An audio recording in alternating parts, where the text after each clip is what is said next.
ஹாய்ங்க. இப்போ வந்துட்டு இந்த லீஃப் டிசைன் தான் எப்படி போடணும் அப்படின்றத இந்த வீடியோவில் நான் சொல்லி தரப்போகிறேன். இது வந்துட்டு பட்டன் ஹோல் மெத்தடில் வருங்க. சென்டரில் லாக் வச்சு நம்ம வந்துட்டு பட்டன் ஹோல் டைப்பில் நம்ம ஸ்டிச் பண்ணுற மாதிரி வரும். ஒரு சைடு முடிஞ்சிருச்சுங்க இந்த லீஃபில் ஃபஸ்ட்டு. நெக்ஸ்ட் டைம் வந்துட்டு அடுத்த ஒரு சைடு வந்துட்டு கேப் இருந்தது, அதை எப்படி ஃபினிஷ் பண்ணுறது அப்படின்றத இந்த வீடியோவில் நான் ஃபுல்லாக காமிக்க போகிறேன். வாங்க வீடியோக்குள்ளே போகலாம். இப்போ பார்த்தீங்க அப்படின்னா இந்த மாதிரி நான் வந்துட்டு லீஃப் ட்ரா பண்ணி வச்சாச்சு. இப்போது கொஞ்சமாக தள்ளி நம்ம வந்துட்டு இந்த மாதிரி அதான் இங்கே எடுத்துக்கோங்க. இது வந்துட்டு பட்டன் ஹோல் ஸ்டிச் யூஸ் பண்ணி போடுற மாதிரி இருக்கும். ஒரு லாக்கு இந்த சென்டரில் இதுக்கு வரைஞ்சிருக்கேன் அப்படின்னா நம்மளுக்கு தெரியணும், ஸ்டார்டிங் நம்ம பிகினர்ஸ் அப்படின்றதுனால நான் சென்டரில் ட்ரா பண்ணியிருக்கேன். இப்போது இந்த சைடு வந்துட்டு ஒரு ஸ்டிச், அகைன் கீழே இழுத்து ஒரு லாக் அந்த சென்டர் லைனில். இந்த சைடு ஒரு ஸ்டிச், கீழே இழுத்திங்க அப்படின்னா லாக் ஆயிரும். அகெயின் ஒரு ஸ்டிச், அந்த லைனில் பஞ்ச் பண்ணி கீழே இழுத்திங்கன்னா லாக் ஆகும். ஆட்டோமேட்டிக்காக ஒரு லாக் ஆகும். அதை அப்படியே இழுத்திங்கன்னா இழுத்துட்டு வந்த மாதிரி இருக்கும். ஸோ இப்படி ஒரு லாக் பண்ணிவிட்டு இந்த லீஃப் ஸ்டிச்சை வந்துட்டு நம்ம கம்ப்ளீட் பண்ணலாம். முடிச்சுட்டு ஒரு ஸ்டிச்,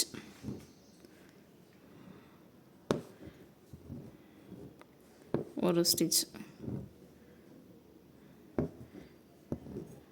இது ஒரு ஸ்டிச்.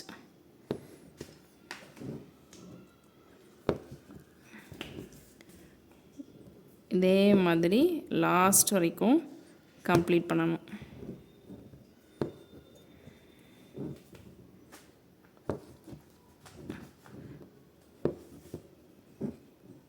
ரைட் சைடு ஒரு ஸ்டிச், கீழே இழுத்துறோம் லாக்கு.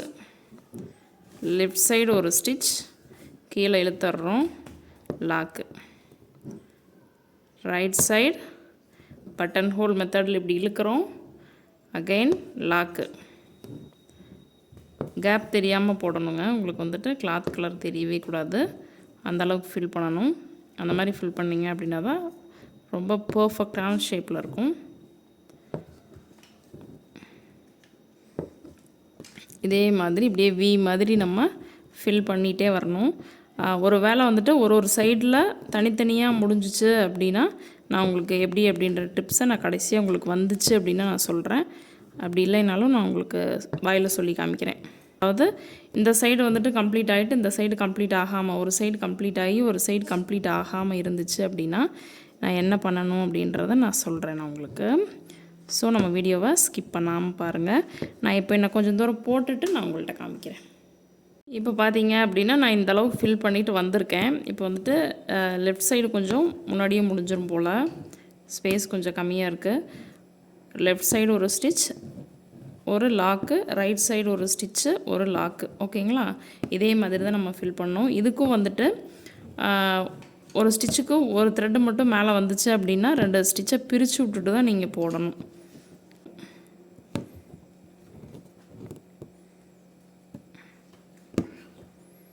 சிங்கிள் த்ரெட்டு மட்டும் மேலே வந்துச்சுன்னா போடக்கூடாது. 2 ஸ்டிச்சை பிரித்து விட்டு எடுத்துகிட்டு அப்புறமா போடுங்க. இப்போ பார்த்தீங்க அப்படின்னா இந்த ஸ்டிச்சஸ் இது வந்துட்டு ஃபினிஷ் ஆக போகுது. இந்த மாதிரி வந்துச்சு அப்படின்னா கொஞ்சம் கரெக்டாக பிடிச்சி பண்ணுங்கள்.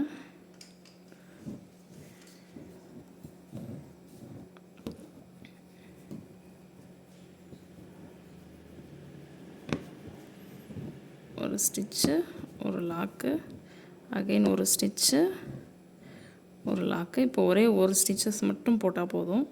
அந்த நீங்கள் அவுட்டர் லைன் வரைஞ்சிருக்கோம் இல்லைங்களா ட்ராயிங்கு, அந்த லைன்லேயே நீங்கள் பண்ணுங்கள். இந்த மாதிரி சிக்காச்சு அப்படின்னா அப்பப்போ எடுத்து விட்றணும். இப்போது இந்த ஸ்டிச்சை இந்த லைனில் மட்டும் நம்ம போட்டுக்கலாம். என்ன போட்டுட்டு கூட நீங்கள் இந்த லைன் மட்டும் போடலாம். இப்போ தேவை கிடையாது, ஈஸியாக வருது. அதனால் இதே மாதிரி ஒரே சைடு மட்டும் ஃபில் பண்ணுறோம், அவ்வளோதான். அதுவும் எங்கே அவுட்லைனோ அது வரைக்கும் மட்டும் நம்ம ஃபில் பண்ணுறோம், அவ்வளோதான். இங்கே எண்ணாட் போட்டு நம்ம கம்ப்ளீட் பண்ணிடலாம். இந்த லீவ் ஸ்டிச் வந்துட்டு ரொம்ப ஈஸியாக இருக்கும். நீங்கள் ப்ராக்டிஸ் பண்ணுறதுக்கும் சரி, ரொம்பவே ஈஸியான ஒரு லீவ் ஸ்டிச்சு. போன டைம் நெட் லீஃப் சொல்லி கொடுத்துருந்தேன், காமிக்கிறேன் பாருங்கள். இன்னும் ஃபினிஷிங்காக அது ரொம்ப அழகாக இருக்கும். அதையும் கூட பாருங்கள். அந்த இந்த மாதிரி. கிளாத் லைட்டாக சுருக்கம் இருக்குது, எனக்கு வந்துட்டு டைட்டாக இல்லை, அதனால் உங்களுக்கு வந்துட்டு இந்த சுருக்கம் வந்துருக்குது.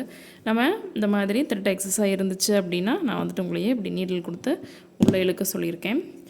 சின்ன லூப்பாக எடுத்தோம் அப்படின்னா த்ரெட் எக்ஸஸாக மேலே வராது. இப்போது இதனுடைய அவுட்லைன் வந்துட்டு உங்களுக்கு ஹோல்ஸ் தெரியுது இல்லைங்களா, புள்ளி புள்ளியாக தெரியுதுங்களா, அதெல்லாமே ஹோல்ஸு. நம்ம இழுத்துனதில் பட்டன் ஹோல் மெத்தடில் இழுத்ததில் இதெல்லாமே ஹோல்ஸு. இதுக்கு வந்துட்டு ஒரு லைனோ 2 லைனோ ஜரியில் சில்க் த்ரெட், ஜரியில் செயின் ஸ்டிச்சு, சில்க் த்ரெட்டில் செயின் ஸ்டிச்சு, அப்படி இல்லை அப்படின்னா ஒரு லைன் பீட்ஸ் கொடுத்தீங்க அப்படின்னா ரொம்ப அழகாக இருக்கும். சரிங்களா, நான் அவுட்டர் லேயர் ஏதோ ஒன்று கொடுத்து நான் ஃபினிஷ் பண்ணிவிட்டு நான் உங்கள்கிட்ட காமிக்கிறேன். இதே மாதிரி லீஃப்க்கு ஷார்ப் எஜ்ஜெல்லாம் கொடுத்து அப்படியே குட்டி குட்டி ஸ்டிச்சஸாக அப்படியே அவுட்லைனில் போட்டுட்டு வந்தோம் அப்படின்னா உங்களுக்கு ஹோல்ஸ் எப்படி கவர் ஆகுதுன்னு பார்த்தீங்களா. இப்போ தான் வந்துட்டு லீஃப் வந்துட்டு ஒரு முழுமையான லுக் ப்ரொஃபஷ்னல் மெத்தடில் உங்களுக்கு இருக்கும். நம்ம அப்படியே ஃபினிஷ் பண்ணிட்டோம் அப்படின்னா அது நல்லா இருக்காது, ஹோல்ஸ் உங்களுக்கு தனியாக தெரியும். எந்த ஒரு ஸ்டிச் போட்டோம் அப்படின்னாலும் நம்ம வந்துட்டு அவுட்லைன் கொடுத்து கம்ப்ளீட் பண்ணணும். பீட்ஸில் கொடுக்கலாம், அப்படி இல்லைனா த்ரெட்டில் கொடுக்கலாம், ஜரியில் கொடுக்கலாம், எதுலனாலும் நீங்கள் கொடுத்து அவுட்லைனை ஃபினிஷ் பண்ணிக்கணும். இப்போது எண்ட் நாட் போட்டு கம்ப்ளீட் பண்ணிட்டுனுங்க.